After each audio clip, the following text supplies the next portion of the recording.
So I wanted to show you an alternative way to get into your single sign-on.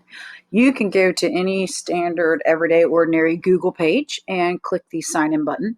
Sometimes you have a sign-in button. Sometimes you might have to go to the Gmail to actually do the sign-in, but the steps are practically the same. So click your sign-in button.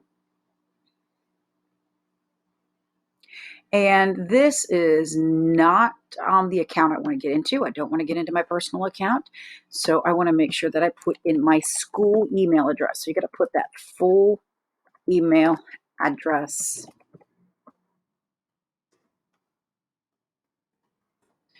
Hit your next button.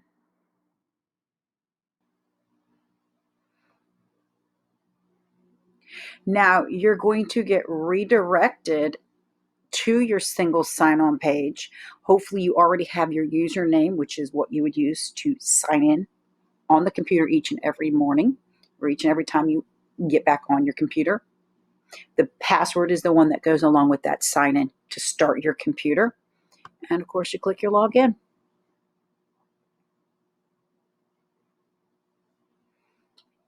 Confirm that it's you.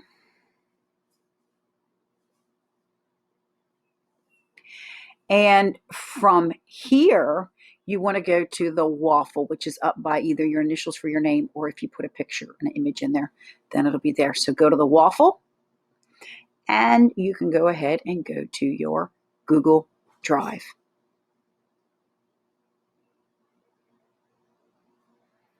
And that's how you can access all your things that you have uploaded into your Google Drive.